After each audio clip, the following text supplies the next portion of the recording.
Announcements. First, my family and I just came back from Boston and the Lynn Baptist Church of Massachusetts. They send their greetings, and it was great to be with them. This year will be the 40th anniversary of Promised Land, and that's going to be in New York at the end of July.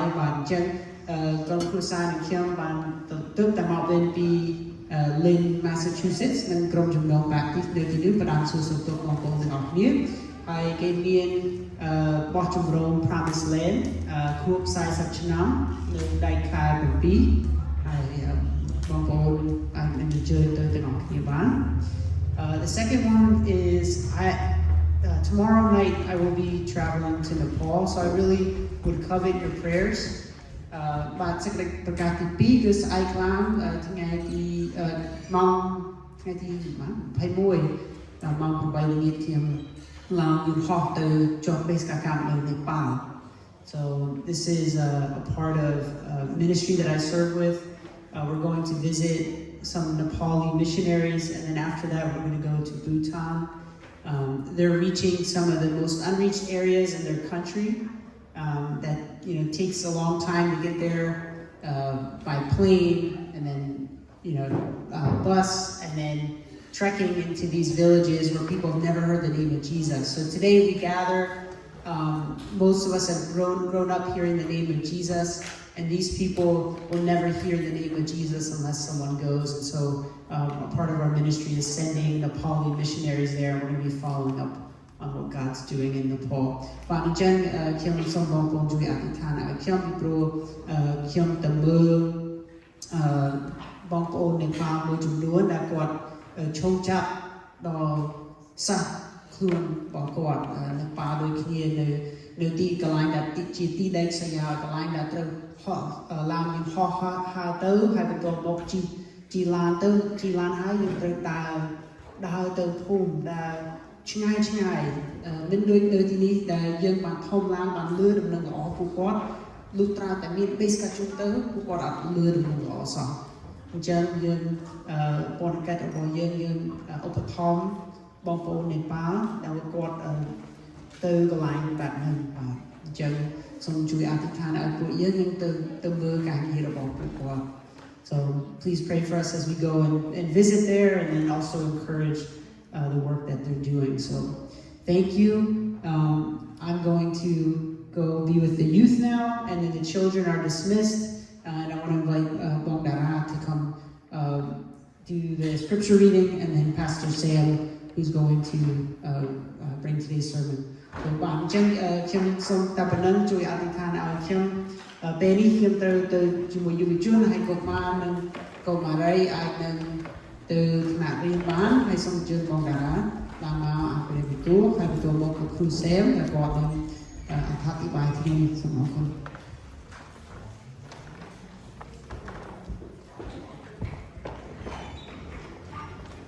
Hãy subscribe cho kênh Ghiền Mì Gõ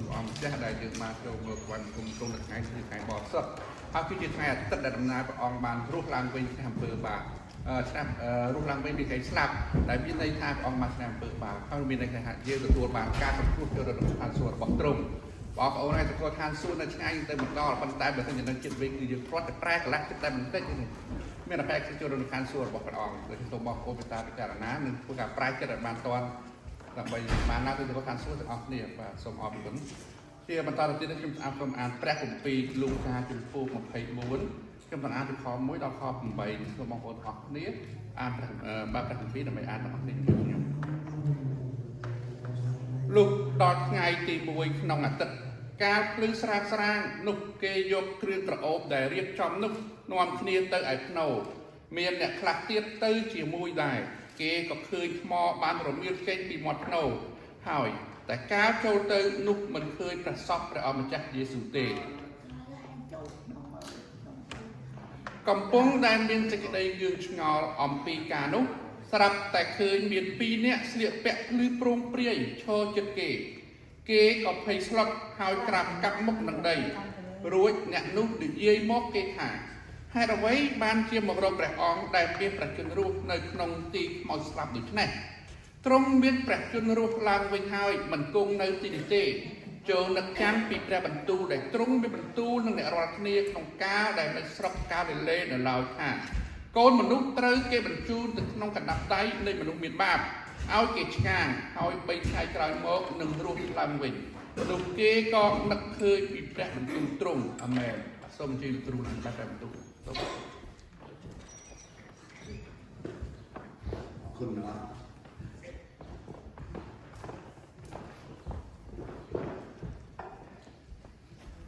ជំរាបសួរបងប្អូនស្គនគ្នានៅក្នុងសេចក្តីស្រឡាញ់របស់ព្រះអង្គម្ចាស់ព្រះយេស៊ូវគ្រីស្ទហើយសូមអរគុណព្រះអង្គហើយជាពិសេសសូមស្វាគមន៍ដល់បងប្អូនយើងដែលបានមកចូលរួមថ្វាយបង្គំព្រះអង្គជាមួយនឹងគ្នានៅក្នុងថ្ងៃនេះ Greetings to all of you who come to worship with us for the first time and we also have an English version in the back with Brother Nate and then បងសិនជាបងប្អូនយើងអរគ្នានៅទីនេះខ្ញុំនិយាយភាសាខ្មែរច្រើនជាងនិយាយភាសាអង់គ្លេស and many of you if you want to for the English speaking you can go with Brother Nate in the back and I pretty much preaching in Cambodia and then if you can see I can speak some English as well and praise the Lord and ហើយយើងត្រូវនឹកចាំទីថាឲ្យបងនេះដែរគាត់ទៅប្រទេសមួយដែលចង់តាត់មកញោមហើយដាច់សញ្ញាហើយឲ្យយើងអស់គ្នាបាននឹកចាំពីគាត់ហើយអធិដ្ឋានថ្ងៃនេះអរគុណព្រះអង្គគឺជាថ្ងៃដែលបងប្អូនបានមកថ្វាយបង្គំព្រះអង្គគឺជាបុណ្យ Easter គឺជា He is risen Amen គឺជាការដែលព្រះអង្គមកមានបញ្ជូនរស់ឡើងវិញហើយអត្តន័យនិងវត្តមានដែលអំណាចដែលព្រះអង្គបានមានបញ្ជូនរស់ឡើងវិញគឺជាបបផែនមួយនៃសេចក្តីជំនឿរបស់យើងទាំងអស់គ្នាហើយថ្ងៃនេះខ្ញុំនឹងអធិប្បាយនៅក្នុងព្រះគម្ពីរលូកជំពូក24ពីខ1ទៅដល់ខ8ហើយមុននឹងខ្ញុំអធិប្បាយខ្ញុំសូមអញ្ជើញបងប្អូនយើងទាំងអស់គ្នាកោតឈរទាំងអស់គ្នាជាមួយនឹងខ្ញុំហើយយើងនឹងអានជាព្រះគម្ពីរជាមួយនឹងគ្នាដែលបងប្អូនដែលបានអានហើយ you can read in English and you can read if you can read in English you can read it with the English side and then we're going to read in Khmer side as well I think can you see 4 verse 1 to 8 Luke chapter 24 verse 1 to 8 but we can if everyone okay you can read on the phone លុបដល់ថ្ងៃទី1ក្នុងអតីតកាលភ្លឺស្រាងស្រាងនោះគេយកគ្រឿងក្រអូបដែលរៀបចំនោះនាំគ្នាទៅឯភ្នៅមានអ្នកខ្លះទៀតទៅជាមួយដែរគេក៏ឃើញថ្មបានរងាលចេញពីវត្តនៅហើយកាលតាគេចូលទៅនោះមិនឃើញព្រះសពព្រះអង្គម្ចាស់យេស៊ូវទេកំពុងដែលមានសេចក្តីងឿងឆ្ងល់អំពីការនោះស្រាប់តែឃើញមាន2នាក់ស្លៀកពាក់ភ្លឺព្រមព្រៀងឈរចិត្តគេក៏ភ័យស្លុតហើយក្រាបកាប់មកទៅនឹងដីរួចអ្នកនោះនិយាយមកគេថាហើយអ្វីបានជាមករកព្រះអង្គដែលមានព្រះជន្មរស់នៅក្នុងទីខ្មោចស្លាប់ដូច្នេះទ្រង់មានព្រះជន្មរស់ឡើងវិញហើយមិនគង់នៅទីនេះទេចូលនឹកចាំពីព្រះបន្ទូលដែលទ្រង់មានសន្យានឹងអ្នករាល់គ្នាក្នុងកាលដែលនៅស្រុកកាលីលេនៅឡើយថាកូនមនុស្សត្រូវគេបញ្ជូនទៅក្នុងកណ្ដាប់ដៃនៃមនុស្សមានបាបឲ្យគេឆ្កាងហើយ3ថ្ងៃក្រោយមកគេនឹងរស់ឡើងវិញនោះគេក៏នឹកឃើញពីព្រះបន្ទូលទ្រង់បាទសូមឲ្យយើងអរគុណបានសម្រួលចិត្តឡើងខ្ញុំនឹងអធិដ្ឋានព្រះបិតានៅក្នុងឋានសួគ៌ដ៏ខ្ពស់បំផុតព្រះអង្គចាស់ហើយនៅថ្ងៃនេះកូនសូមថ្វាយសេរីរុងរឿង ហើយកូនសូមលើកបង្កើននៅគ្រប់ទាំងព្រះនាមដ៏ខ្ពស់ដែលមានគ្រប់អង្គទាំងបច្ចេស្តានិងអំណាចនៅក្នុងជីវិតរបស់កូនទាំងអស់គ្នាហើយថ្ងៃនេះគឺជាថ្ងៃដែលយើងប្រារព្ធពិធីថ្ងៃដែលព្រះអង្គមានប្រជញ្ញរស់ឡើងវិញហាឡេលូយ៉ាព្រះអង្គបានឈ្នះសេចក្តីស្លាប់ដើម្បីឲ្យកូនទាំងអស់គ្នាមានសង្ឃឹមកូនទាំងអស់គ្នាបានបដិញ្ញាចិត្តដើរតាមផ្លូវរបស់ព្រះអង្គគឺជាផ្លូវសុចរិតដែលទ្រង់បានរៀបចំឲ្យយើងទាំងអស់គ្នាបានដើរហើយឲ្យយើងដើរនៅក្នុងសេចក្តីសង្ឃឹមនិងសេចក្តីបរិសុទ្ធនៃចំពោះទ្រង់ដែរសូមអរព្រគុណព្រះអង្គសូមថ្វាយពេលវេលាថ្ងៃនេះនៅក្នុងព្រះហស្ថដែលមានគ្រប់ទាំងវិជាស្ដាគឺព្រះអង្គម្ចាស់ព្រះយេស៊ូវគ្រីស្ទ Amen. Please be seated. ឥឡូវយើងមើលនៅពេលដែលគេយកសពព្រះអង្គបងប្អូនអាននៅក្នុងតងហើយហ្នឹងគឺនាង Mary Magdalene បានទៅនៅរបស់ព្រះអង្គហើយនៅពេលដែលគេយកសពព្រះអង្គទៅដាក់នៅក្នុងថ្នោហើយគេមានថ្មមួយដុំរបស់បិទពេលដែលគេទៅមើលថ្មដែលបិទនៅក្នុងថ្នោរបស់ហ្នឹងរមៀលចេញការនេះនៅពេលដែលគេយកសពទៅដាក់នៅក្នុងថ្នោមិនមែនគេដើម្បីនឹងរក្សាសពរបស់ព្រះអង្គឬស្អីទេប៉ុន្តែ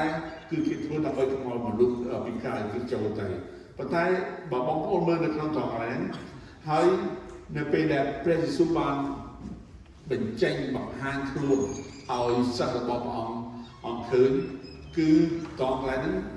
គឺជារូបភាពមួយដែលបង្ហាញឲ្យយើងឃើញអំពីវត្តមានរបស់ព្រះអង្គហើយមួយទៀតនៅក្នុងគោលបំណងដែលគេកោះថ្មហ្នឹងគឺដើម្បីឲ្យមនុស្សឃើញបើបងប្អូនយើងមើលនៅក្នុងថ្ងៃទី3នៅពេលដែលស្ត្រីបានចូលមកដល់មកភ្នូររបស់ព្រះអង្គគឺគេចូលមកដើម្បីនឹងថ្វាយគ្រឿងកោរនៅពេលដែលគេឃើញថ្មរមៀលចេញពីភ្នូរហើយគេរកសាកសពរបស់ព្រះអង្គអត់ឃើញគេមានសេចក្តីតក់ស្លុតគេមានសេចក្តីតក់ស្លុត They are devastated that when they come into the tomb and they do not see the body that of Jesus that buried in the tomb. So that is the moment. បើយើងមើលនៅក្នុងតង្ហាគឺជានីតិមួយដែលធ្វើឲ្យអ្នកជឿព្រះអង្គគឺគេខ្វល់ខ្វាយមែនទេ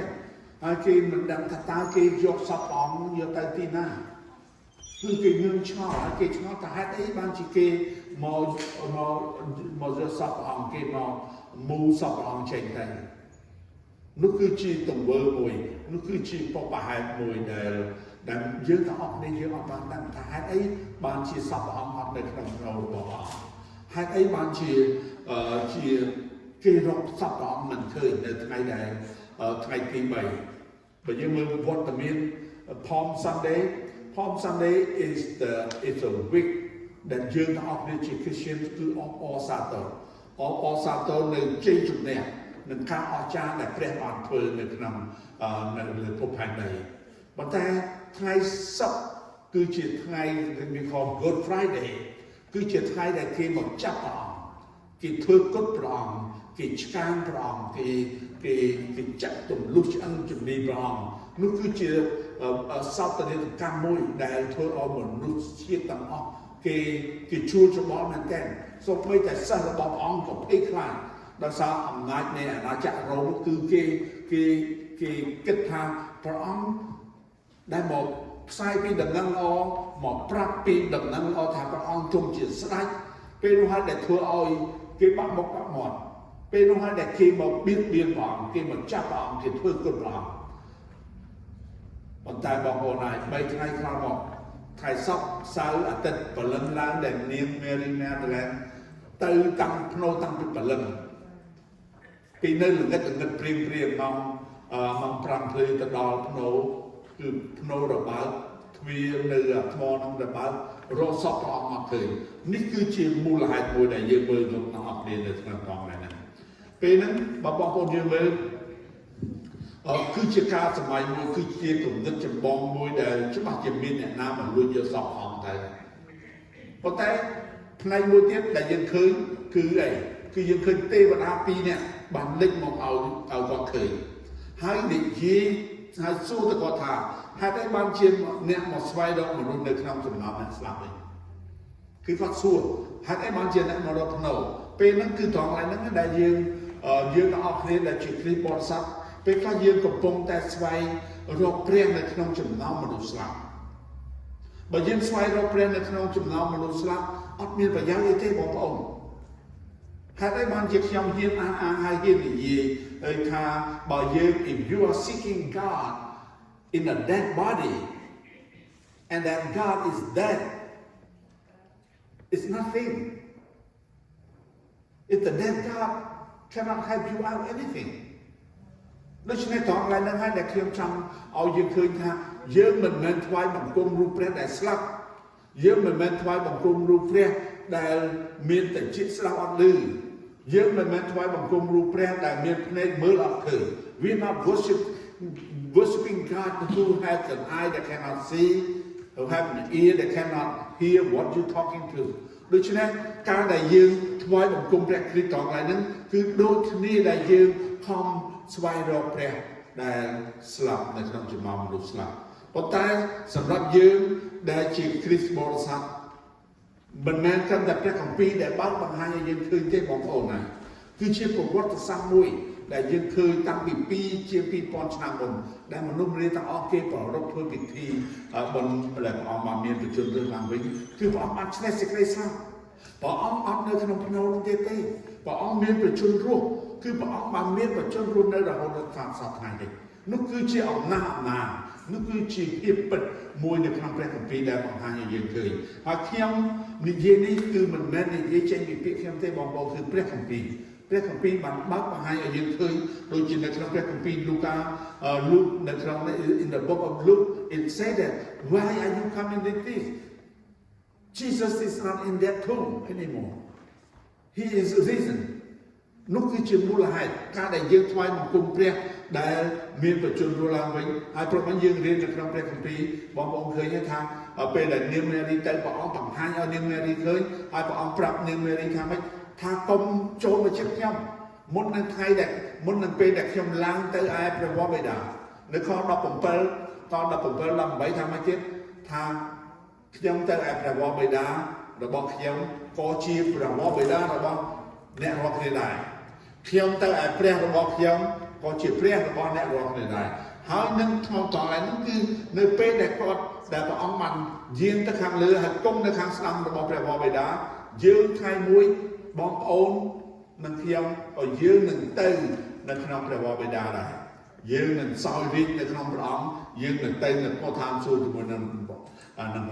នោះគឺជារូបភាពសម្រាប់យើងទាំងអស់គ្នា for you and I as a Christian we are guaranteed to go to heaven with our Lord Jesus and we are going to sit in the reign of our Lord Jesus and as you see that our Father is also there and we also be with our Lord Jesus បើយើងមើលនៅក្នុងត្រង់ហ្នឹងបងប្អូនសំណួរមួយដែលខ្ញុំចង់សួរបងប្អូន Are we looking for Christ among the living today or we are looking for God who is among in the dead body នោះគឺជាសំណួរដែលខ្ញុំចង់សួរបងប្អូនបើយើងកំពុងតែស្វែងរកព្រះគ្រីស្ទនៅក្នុងចំណោមអ្នករស់នៅសពថ្ងៃនេះទេអត់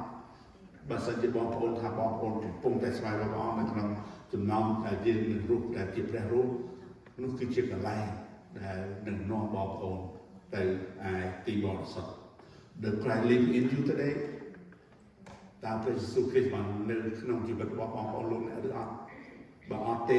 ថ្ងៃនេះបងប្អូនត្រូវតែពិចារណានៅក្នុងចិត្តរបស់បងប្អូនថាតើបងប្អូននឹងបានទៅនគរឋានសួគ៌របស់ព្រះដែរអត់ Does his light shine through you so that others can see it ថាតើពន្លឺរបស់ព្រះជាម្ចាស់កំពុងតែភ្លឺចាំងចែងនៅក្នុងជីវិតរបស់បងប្អូនលោកអ្នកដែលអ្នកដទៃទៀតគេបានឃើញពន្លឺចាំងចែងនៅក្នុងជីវិតរបស់បងប្អូនដែរឬអត់ That is not just no it's Christ not only your Savior but also your Lord ថាតើព្រះយេស៊ូវគ្រីស្ទមិនមែនគ្រាន់តែជាព្រះសង្គ្រោះរបស់អ្នកប៉ុណ្ណោះទេគឺជាព្រះជាម្ចាស់របស់បងប្អូនលោកអ្នកដែរឬអត់សំណួរទាំង4នេះគឺជាចំណុចមួយសំខាន់នៅក្នុងជីវិតរបស់បងប្អូនលោកអ្នក We can see his work all throughout the world today បងប្អូនអាចឃើញពីការអស្ចារ្យ ដែលព្រះបានធ្វើនៅក្នុងពិភពលោកទាំងមូលតាំងពីជំនាន់ព្រះគម្ពីររហូតនឹងមកទល់សប្តាហ៍នេះបងប្អូនឃើញកម្មអស្ចារ្យព្រះបានធ្វើច្រើនណាស់ Our life in our church and by all the answer is prayer ដូចជាជីវិតរបស់យើងដែលជាគ្រីស្ទបរិស័ទដែលយើងនៅក្នុងព្រះវិហាររបស់ព្រះអង្គគឺជាពេលវេលាដែលយើងអធិដ្ឋានឲ្យព្រះអង្គបានឆ្លើយតបនៅគ្រប់ទាំងសំណូមពរនៅគ្រប់ទាំងសេចក្តីអធិដ្ឋានរបស់បងប្អូនលោកអ្នកនៅគ្រប់ទីកន្លែងហើយដូចជាមុននឹងបងប្អូនមេបានសូមឲ្យបងប្អូនយើងជួយអធិដ្ឋានឲ្យពួកគាត់ដែលគាត់នឹងត្រូវទៅប្រទេសនេប៉ាល់ហើយនឹងទៅទីកន្លែងដែលដាច់ស្រយាលទីកន្លែងដែលដំណឹងល្អរបស់ព្រះអង្គនឹងមិនដែលទៅដល់ហើយពួកគេនឹងទៅទីនោះហើយគេនឹងប្រាប់ពីដំណឹងល្អរបស់ព្រះអង្គកងហើយនឹងគឺជាសេចក្តីអធិដ្ឋានសម្រាប់បងប្អូនហើយយើងអត់មានសង្ស័យទេខ្ញុំក៏អត់មានសង្ស័យថាព្រះអង្គនឹងមិនឆ្លើយតបទេព្រះអង្គនឹងឆ្លើយតបនៅគ្រប់ទាំងសេចក្តីអធិដ្ឋានរបស់បងប្អូនលោកអ្នកដោយសារព្រះគ្រីស្ទបានប្រោសឲ្យមានបច្ចុប្បន្នឡើងវិញគឺជាធានាគឺជាការធានាមួយដែលយើងដឹងថាមានពរហើយដែលយើងនឹងបានរស់នៅព្រះអង្គរស់សប្តាហ៍យើងនឹងបានរស់នៅជាមួយនឹងព្រះអង្គដោយសារតែការធានារ៉ាប់រងនេះបងប្អូនហើយយើងគួរតែបន្តភ្ជាប់បន្តទៅទៀតនៅជីវិតដែលយើងរស់នៅជាមួយនឹងព្រះបើយើងមើលតកន្លែងហ្នឹងតើយើងនឹងត្រូវធ្វើដូចម្តេចតើត្រូវឲ្យយើងចេះតែប្រព្រឹត្តអំពើបាបទៀតដើម្បីឲ្យព្រះគុណរបស់ព្រះអង្គបានចម្រើនឡើងហើយនៅក្នុងខ2ថាម៉េចទៀតថាទេអត់ត្រូវទេយើងមិនត្រូវឡើយធ្វើដូចម្តេចដែលយើងនឹងស្លាប់ខាងឯអំពើបាបហើយបានរស់នៅក្នុងអំពើបាបទៀតបានតើអ្នករកគ្នាមិនដឹងទេឬអីថាយើងទាំងប្រមាណដែលបានទទួលបុណ្យជាមួយទឹកនៅក្នុងព្រះយេស៊ូវគ្រីស្ទនោះនឹងបានទទួលបុណ្យជាមួយទឹកនៅក្នុងថ្ងៃដែលព្រះសុគតដែរដូច្នេះយើងត្រូវបានកប់ជាមួយនឹងទ្រង់ហើយដោយទទួលបុណ្យជាមួយទឹកនិងសេចក្តីស្លាប់ដើម្បីឲ្យយើងបានដើរនៅក្នុងជីវិតបែបថ្មីដោយដែលព្រះគ្រីស្ទបានរស់ពីសេចក្តីស្លាប់ដោយសារសេចក្តីល្អរបស់ព្រះវរបិតាត្បិតបើយើងបាននៅជាប់ជាមួយនឹងទ្រង់ក្នុងការដែលជាគំរូនៃសេចក្តីសុគតរបស់ទ្រង់នោះនឹងបានជាប់នៅក្នុងសេចក្តីរស់ឡើងវិញនឹងបើបងប្អូនយើងមើលនៅក្នុងតកន្លែងនេះបងប្អូននឹងឃើញយ៉ាងម៉េចខ្លះខ្ញុំចង់ឲ្យបងប្អូនមើលតកន្លែងហ្នឹងហើយខ្ញុំចង់មើលជាភាសាអង់គ្លេសខ្លះដើម្បីឲ្យបងប្អូនបានឃើញនៅក្នុងចំណុចតកន្លែងនេះ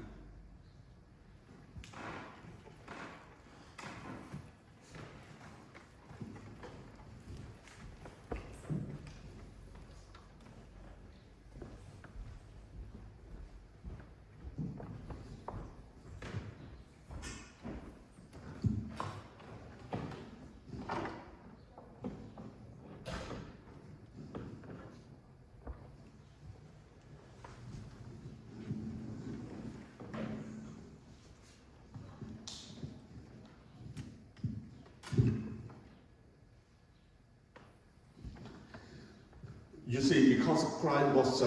resurrected, we have a blessing assurance that we too will be resurrected. Amen? Because we have the assurance, should we continue to live the same life that we lived before knowing Christ? No, we should not. បើយើងតឡើងគឺជាសំណួរមួយនៅពេលណាដែលយើងដឹងថាព្រះអង្គបានទ្រង់មានប្រជញ្ញរស់សប្តាហ៍ហើយយើងទាំងអស់គ្នាបានរស់នៅក្នុងព្រះអង្គកុំឲ្យយើងធ្វើបាបទៀតយើងឈប់ប្រព្រឹត្តនៅអំពើបាបគ្រប់ទាំងអំពើបាបដែលយើងបានធ្វើពីមុនមកព្រះអង្គបានសម្អាតយើងហើយដូចដែលបងប្អូនយើងបានឃើញនៅក្នុងព្រះគម្ពីររ៉ូមគឺយើងឃើញពីខ1ទៅដល់ខ5ដល់កន្លែងហ្នឹងគឺថាព្រះអង្គបានសម្អាតយើងហើយបងប្អូនហើយកុំឲ្យយើងធ្វើបាបទៀតបើយើងមើលនៅក្នុងត្រង់ហ្នឹងនៅពេលដែលព្រះគ្រីស្ទបានសគត់នៅលើជើងឆ្កាងទ្រង់បានទទួលយកគ្រប់ទាំងអស់អំពើបាបរបស់យើងដើម្បីឲ្យយើងបានមានជីវិតថ្មីនៅក្នុងព្រះអង្គនៅពេលដែលយើងបានមានជីវិតថ្មីនៅក្នុងព្រះអង្គគឺជីវិតចាស់របស់យើងបានកប់ទៅក្នុងទឹកនៅពេលដែលបងប្អូនធ្វើបុណ្យជាមួយទឹក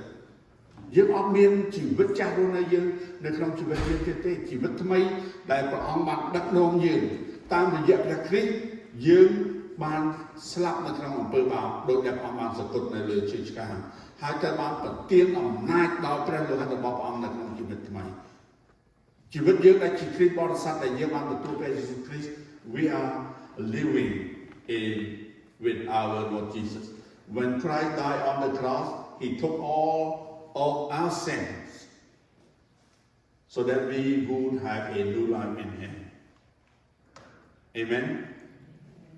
បើយើងមាន a new life in him បើយើងបានមានជីវិតថ្មីនៅក្នុងព្រះអង្គដែលពេលដែលព្រះអង្គបានឆ្កាងនៅលើឈើឆ្កាងហើយព្រះអង្គបានរស់ឡើងវិញនោះព្រះអង្គបាន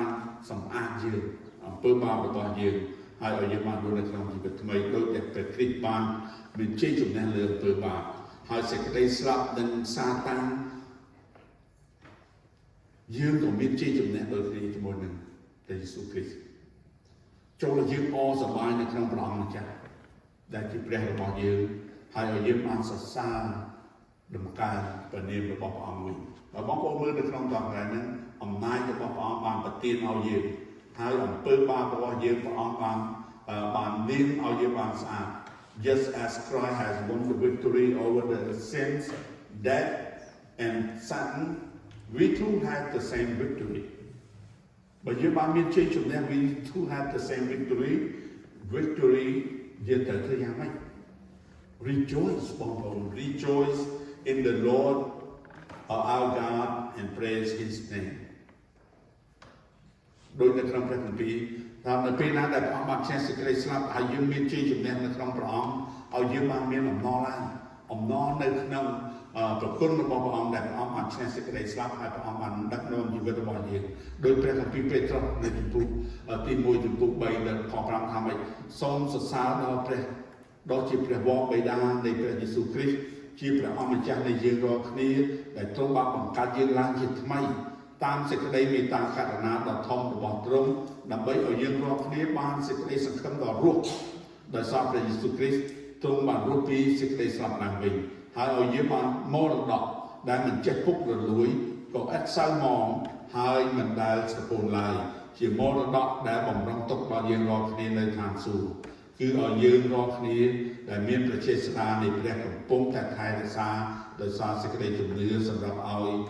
សេចក្តីសង្គ្រោះដែលព្រមព្រៀងសម្ដែងមកនៅជាន់ក្រោយ First Peter chapter 1 verse 3 to 5 Praise be the Lord our God and Father of our Lord Jesus Christ in His great mercy He has given to us a new birth into a living hope through the resurrection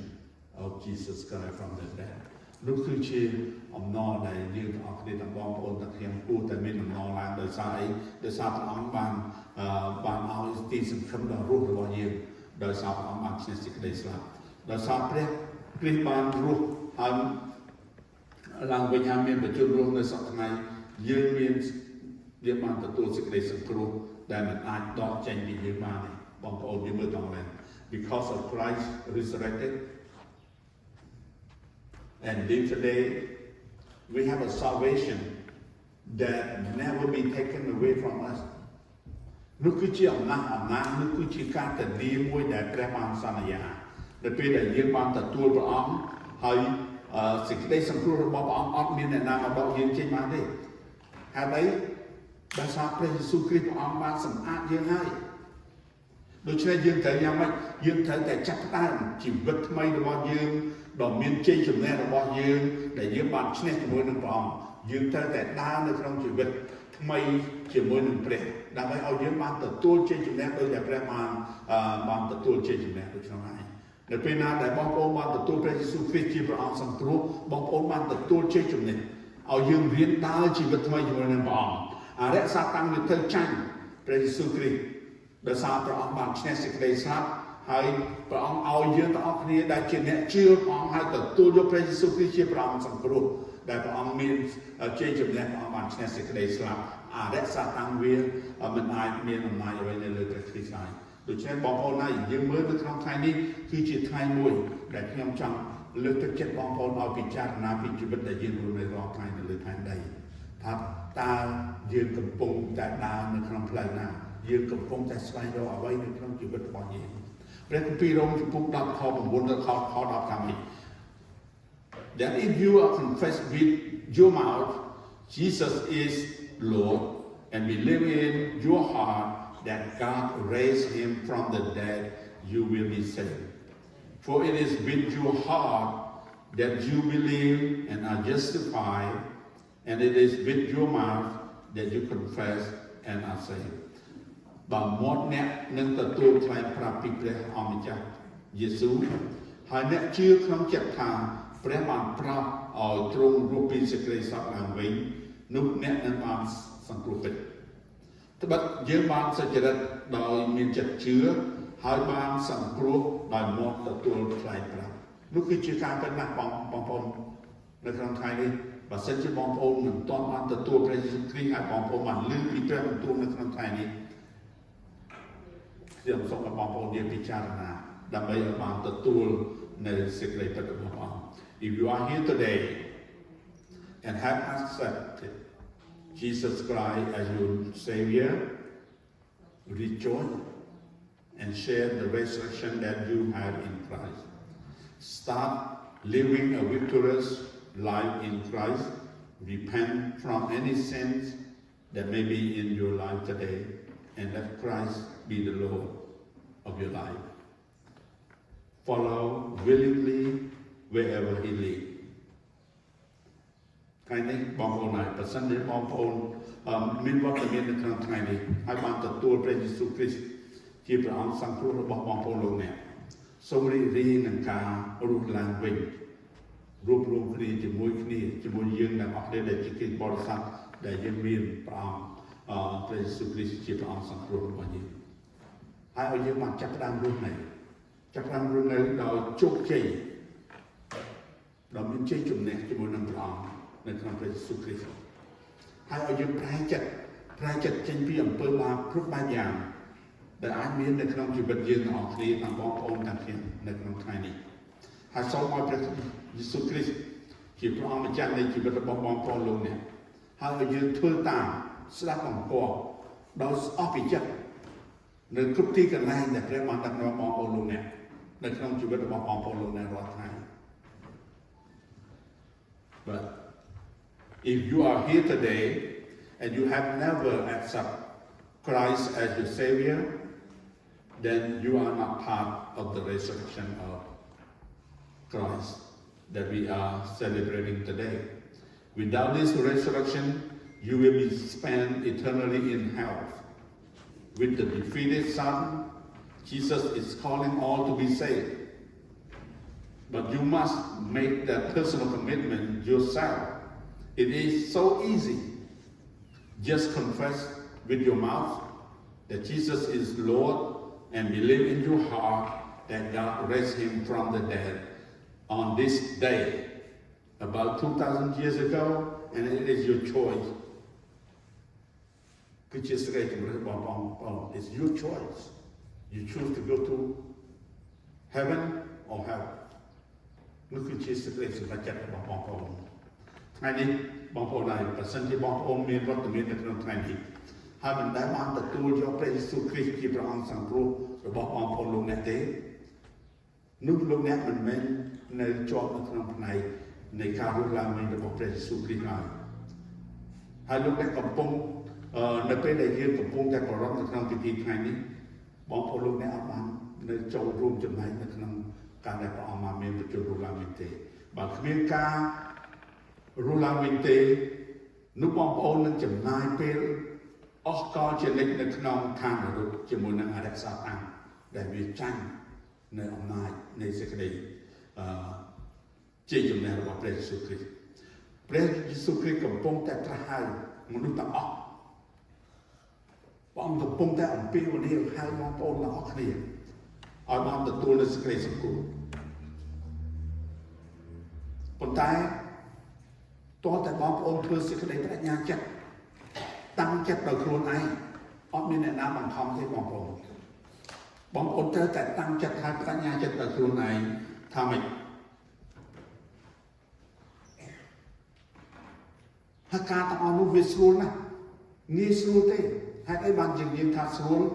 ដោយសារគ្រាន់តែបងប្អូនសារភាពដោយមាត់បងប្អូនបាននិយាយថាម៉េចថាព្រះយេស៊ូវគ្រីស្ទជាព្រះអង្គម្ចាស់ដែលហើយជឿនៅក្នុងចិត្តរបស់បងប្អូនថាព្រះបានប្រោសទ្រង់ឲ្យរួចពីសគត់ ในក្នុងថ្ងៃនេះប្រហែលជា2000ឆ្នាំមុនថ្ងៃនេះគឺជាពេលវេលា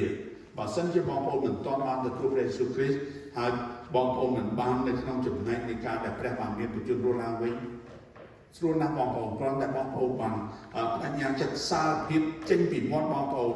ហើយទទួលជឿព្រះយេស៊ូវគ្រីស្ទជាព្រះអង្គសង្គ្រោះនោះគឺជាជំរឿនរបស់បងប្អូនលោកអ្នកតើជំរឿនរបស់បងប្អូនលោកអ្នកនោះបងប្អូនចង់រើសទៅកន្លែងណាទៅឋានសួគ៌ឬក៏ទៅឋាននរកជំរឿនមានតែពីរទេឋានសួគ៌ឬឋាននរកបើសិនជាបងប្អូនបានឮពីព្រះបន្ទូលរបស់ព្រះអង្គថ្ងៃនេះហើយបងប្អូនគិតហើយពិចារណានៅក្នុងសេចក្តីជំរឿនរបស់បងប្អូនលោកអ្នកហើយខ្ញុំនឹងអធិដ្ឋាន in just a little while the world will not see me again but you will for I will living again and you will too when I am raised to live again to life again you will know that I am in my Father and you are in me and I am in you John 14 verse 19 to 20នោះគឺជាព្រះបន្ទូលរបស់ព្រះអង្គបងប្អូនហើយខ្ញុំនឹងអធិដ្ឋានសម្រាប់ថ្ងៃនេះ and these words are very meaningful for us today he lives he is alive and because of that we have a new life and a new nature everyone born to God overcome the world this is the victory that has overcome the world even our faith. 1 John chapter 5 verse 4ហើយខ្ញុំលើកទឹកចិត្តបងប្អូនលើកទឹកចិត្តបងប្អូនយ៉ាងម៉េចឲ្យបងប្អូនគិតពិចារណាក្នុងថ្ងៃនេះដោយសារអីដោយសារព្រះបន្ទូលរបស់ព្រះអង្គនៅក្នុងព្រះគម្ពីរយ៉ូហានជំពូក14ខ19ដល់ខ20ថាម៉េចបន្តិចទៀតលោកកៃនឹងលែងឃើញខ្ញុំតែអ្នករាល់គ្នានឹងឃើញខ្ញុំវិញដោយព្រោះខ្ញុំរស់នោះអ្នករាល់គ្នានឹងរស់ដែរនៅថ្ងៃនោះអ្នករាល់គ្នានឹងដឹងថាខ្ញុំនៅក្នុងព្រះវរបិតាខ្ញុំហើយអ្នករាល់គ្នាក៏នៅក្នុងខ្ញុំហើយខ្ញុំក៏នៅក្នុងអ្នករាល់គ្នាដែរនោះគឺជាសេចក្តីសន្យារបស់ព្រះហើយបើសិនជាយើងដឹងថាយើងនៅក្នុងព្រះអង្គហើយយើងនឹងនៅជាមួយនឹងព្រះអង្គនៅក្នុងឯនគរឋានសួគ៌បងប្អូនហើយខ្ញុំចង់ទៅឋាននរកមិនស្រួលទេ to have is the worst place to live